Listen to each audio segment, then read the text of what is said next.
friends, students, good morning. How are you? I hope you will be celebrating health.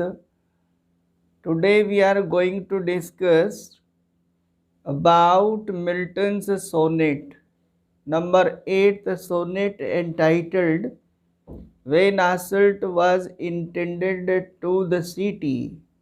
That was earlier entitled On His Doors You City Expected Assault, published in 1642.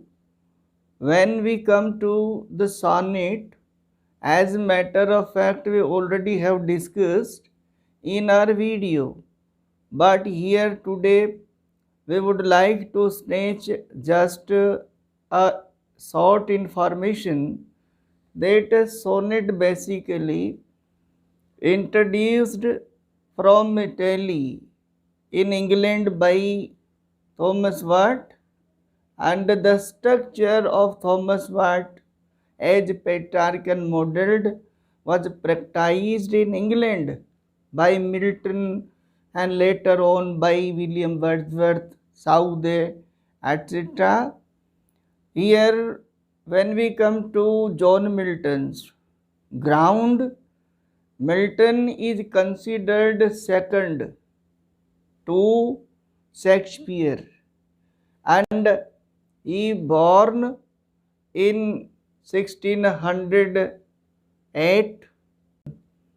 As the span of his career, several viewpoint of the literary era, when we come how he born at the Spain of the Elizabethan Renaissance, Restoration and Puritanic, these all periods he went through, and so the impact of literary approach we find in his literature. First of all, I would like to have the glance of his literature to be discussed, and one thing is clear, you have realized in my videos, in my lectures, that you have to be at the last of the video so that the information should be helpful to you, either you, the academic or the competitive examinee. Keep in your mind, whenever you attend, whenever you start to listen the video, go through so that it may be helpful. When we come to Milton and Milton's status as a sonneter, Milton in his whole gamut of the sonnet as a sonneter composed 25 sonnets. 25 sonnets in all, and 19 in English, 5 in Latin, and 1 in Cajon. In all, there are 25 sonnets. As when we come to Shakespeare, he composed 154, as here Milton, 25 sonnets in all. Then Milton's sonnets, as Milton followed the Petrarchan modeled, and basically the Petrarchan modeled sonnet structurally divided into two parts, octave and sestet, supplementarily divided in two quatrain, and later part the sestet in two tercets. Two tercet means 3 lines stanza. Already we have discussed, you know very well.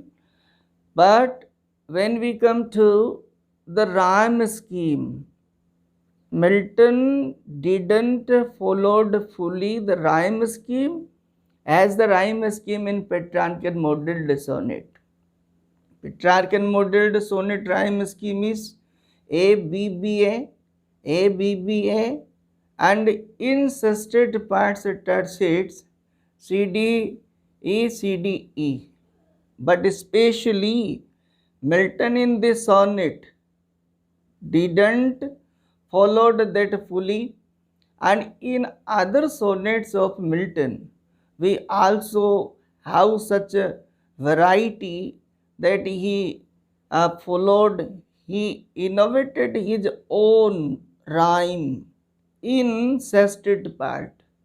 So here this sonnet is an example of his experiment with the Petrarchan modeled sonnet in rhyme scheme. The rhyme scheme of this sestet part is CDC and DCD. This is the innovation his own.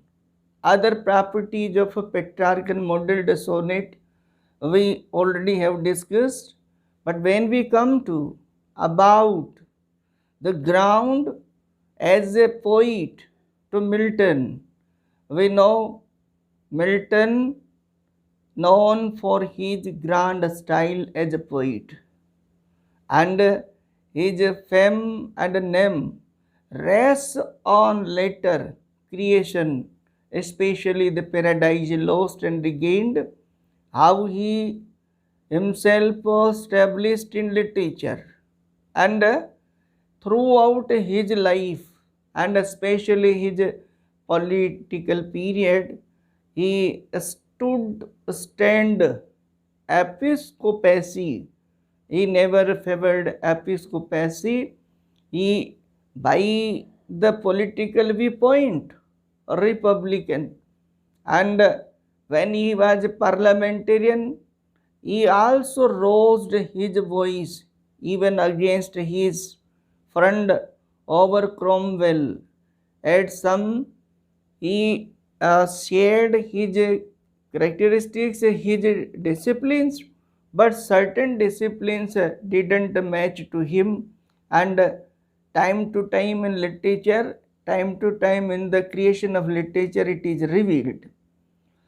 When we proceed as a poet Milton, Milton's career as a poet itself the stamped glory in English world literature in London, how he rose against the anarchy. And here when we come to discuss him through this sonnet itself supposed that it was composed in a form of joke, in a serious joke. But in my own viewpoint, I don't think, probably might be or not, but in my own viewpoint, I don't think when we come to his creation, throughout his creation, we find critically John Milton, the serious one, the grave one. His literature is loaded with the Latinism, with the Biblicanism, and in short, we can say that his literature is the presentation of macrocosmology in the swing of the microcosmology. So, in this viewpoint, I myself don't agree, but in literature there is the viewpoint about this sonnet, that this sonnet was composed in the form of joke or serious joke. But it is clear that in London, when poet was in Paris for the purpose of the tour and especially for the purpose of the innovation in literature, here in London, civil war broke around 1638, and how he was invited or called for by his father. Here the city, the London, was in great terror. Poet imagined, this sonnet is written in imagination. It's not real, it's an imagination. Poet imagined if the royal army attacks then the loss of the public would be the great one, even poet himself including. And when we come to thematically to this poem, as we go through the content, through the textual references, that means here poet wants to say this poem is the glory, the appreciation of the poetry and the glory of a poet. In this sonnet, poet wants to say that poetry is immortal, and whenever for the purpose of the dignity or for the purpose of the kindness or the geniusity, whenever someone becomes the page of the poetry history, then he becomes the golden page and remains forever till the universe remains. This thematic idea echoes in this sonnet. Poet in the octave part starts to imagine, and he thinks if the royal army attacks, then it may be an incested part he ensures to the royalist, to the soldiers, to the king.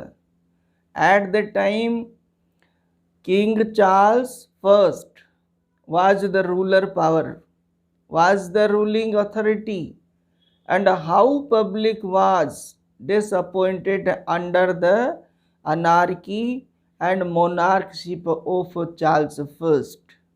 Here poet uses several approaches, literary approaches and historical allusions, cultural and historical allusions, stamps the greatness of the poet. Here let us discuss through the textual lines. Now come with me and go through the text.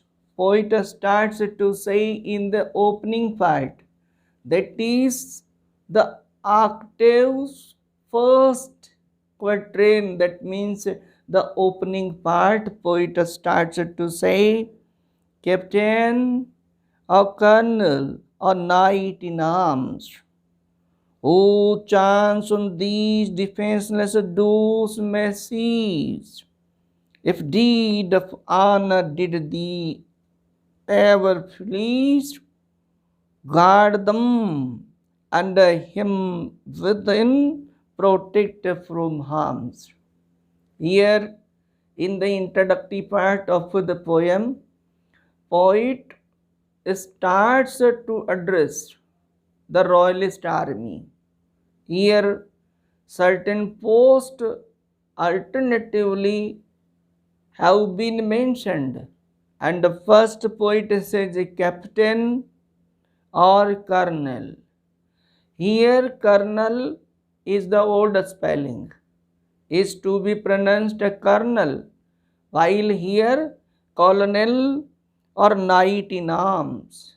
In arms, here with weapon, equipped with weapon, less with weapon, if the royalist army attacks, because at the time poet himself living at the Elder Gate Street, at the skirt of the city, with his two knives, and he himself finds helpless, selfless, because one thing politically was clear, that when poet was parliamentarian, poet was in the critical view of the country and especially the party of the Charles. And so poet here, certain critics say that here in this sonnet, poet uh, thought, poet was himself terrified through the political authorities. So here this terror echoes, and poet says, whose chance on these defenseless dudes may cease. Whose chance means the army of the royalist emperor, the royalist party, may chance may happen. Here May clears that this sonnet is not the real one. Here the theme, the content of this sonnet is imaginary. This question generally asked in several times of exams, either academic or the competitive. Then answer is that this sonnet is written in composed in imagination. It's just imagery, and defenseless douce message. Here in the very first line or the second one, poet uses alliteration, and you know very well alliteration, application of alliteration. But one thing also here clear, poet uses assonance. Here assonance when in a certain line of poem and in two and more than two words, a certain alphabet, either consonant or vowel, when it sounds regarding its discipline sound, that is considered either consonants or assonance. Here it sounds vowels or consonants, and the poet says defenseless dudes may cease. Poet says if the royal army, the royal soldiers attacks, here poet at the elder gate, a street, and may be attacked upon his own residence. Here dudes is to be regarded in the approach of literature. Metonym. Dues means, here dues means the metonymic means substitute is house, and it stands for the substitute as the house. So here it is to be regarded metonym, and if did upon did the ever please. We know when we go through literature, the creation of literature by Milton, we come to know one thing, that Milton always speaks very gravely, very instructively, and his instructions are very aphoristic, as Bacon's sentences are regarded aphoristic. So Milton also known for his aphoristic instructions. Here poet says, if deed upon did thee ever please, indirectly to addressing to Charles I, the immediate ruler, the immediate king of the contemporary period. He says, if thou become happy, if thou become happy having such bloodshed, to show your power, to establish your authority, then here poet says that guard them in spite of killing them, in spite of harming them, and him within protect from harms.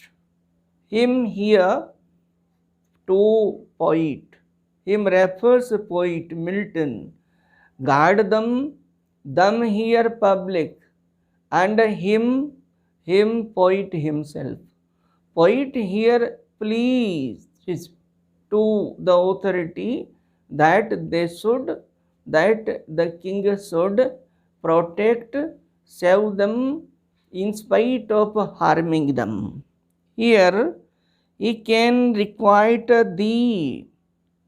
Here now in second quatrain of the octave part, poet promises, if king if the royal army, if the soldiers show the public as well as the poet himself, then as a repayment of this kindness, poet promises that he required the means as a reward.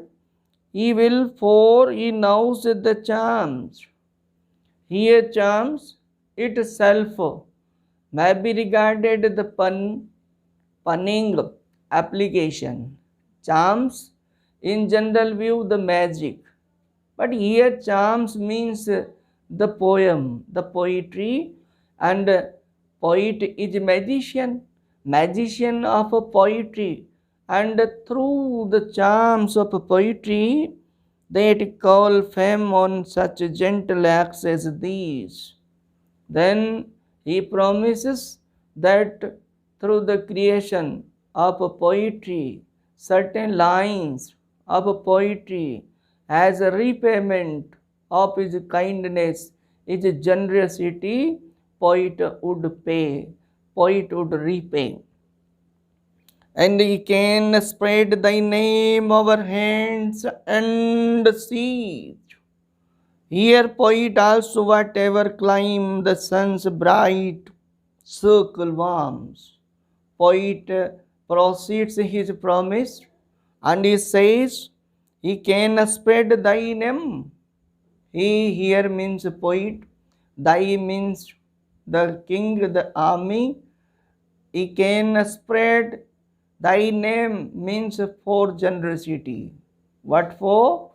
If the kindness, if the act of kindness to protect the public, to protect the poet, then as a poem, as a golden lines in poem, poet would spread his name over hands and seas. Here it is a phrase, phraseology, and Milton is known also for his proverbial and phraseological approaches. Here hands and seas means abroad the world. Universally, poet would make him famous. And how? Through the charm, through the magic of poetry. Whatever climb the sun's bright circle warms. Whatever climb, here climb means the country. Whatever climb the sun's bright circle warms, that means whichever the country, abroad the world, throughout the world, means universally he would make him famous. And how he would make famous? Through the poetic magic, through the charm of the magic. Poetry itself very charming. Poetry itself a charm, and a poet is the charmer. And now poet is going to illustrate through the allusion, through the historical allusion, incested part, and incested parts tertiate the one, and in the second tertiate the second, means two historical illustrations he mentions to clarify his idea, his idea about the magic of poetry, how poetry itself full of magic, and as a magician enchants, as the magician has power to enchant the others. Likewise, he is going to mention the example from the history pages, and he says, lift not thy spear against Muses' bow. The great Amethian conqueror bid spare the house of Pindarus when temple and tower. Here in this tercet, poet says, lift not thy spear, means don't use weapons. Don't use weapons. Probably here poet wants to remind the king, the duty of a king. What is the duty of a king? The king's duty is to protect the public, not to harm the public. And here, so he says, lift not thy spear against the muses' babble. Here, directly muses babble. Muses means a goddess of poetry. And here, this is the mythological reference. Mythological reference, and in biblical mythologies, in English literature's mythologies, how there are 9 goddesses of knowledge. And here muses Bhav. Bhav means the residential place, and muses means a goddess of knowledge, goddess of poetry. And here, as a metonym and the mythological reference, it is to be regarded that poet, poet's residence. That means the great Amethian conqueror bid spare. Now he illustrates allusion from the golden pages of history, the Alexander Great. The Alexander Great, when Alexander conqueror Athenian, and how he he ordered to save the house of Pindar. Pindar was the Greek great poet and tragedian. House of Pindarus, when temple and tower went to the ground. When the Alexander Great was very violent, and when he conquered, he ordered to make fall down the church, temple, high buildings. But when poet came to know that at the certain place, Pindar, the great Greek poet and tragedian, used to live, then he ordered his soldiers not to attack his house. Not to attack his house, that means to save his house. One here historical allusion. Now poet continues to mention other allusion from the pages of the history. He now says, went to the ground and the repeated air. Here repeated air means the chorus. Repeated air means the chorus of said Electra's poet. Electra's poet, the great tragedian. Electra's great tragedian, and had the power to save the Athenian walls from ruin bare. How Electra's effect, when the chorus from Electra was made to listen to the enemies of the Athenian, then how they left and how they ran away, having the glory of the citizen and patriotism of the citizen. Here these two examples prove, these examples stamps the greatness of the literature and the magical power of a poet. Here insisted poet promises to pay, to repay the act of kindness of the king if he remains merciful with the public as well as the poet.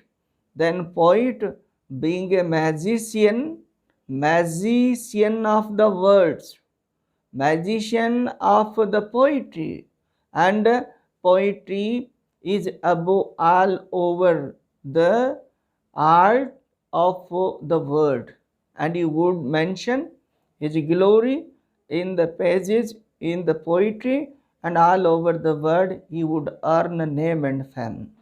In the octave part, poet appeals, and in sestet part, poet promises for the act of kindness. Here, the structural properties. When we come to this sonnet's structural properties, you know very well the Petrarchan modeled sonnet's property, but when we try to take several properties of the sonnet in the scheme of the structure, there are so structural items as literary figures, alliteration, metonym, allipsion, historical allusion, cultural allusion, as well as the instructive sentences.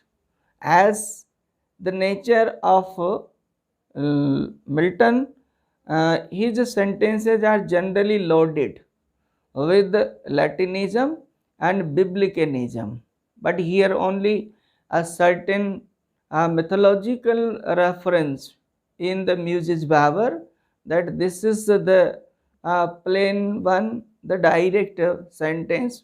Certain critics also regard that this sonnet was pasted at the door of his, but there is no certain such documents. So this sonnet is clear, I think, and there are so many informative information to you to be helpful in your either academic or competitive exam. I hope it will be very helpful to you. Okay, thank you. Meet you in next video.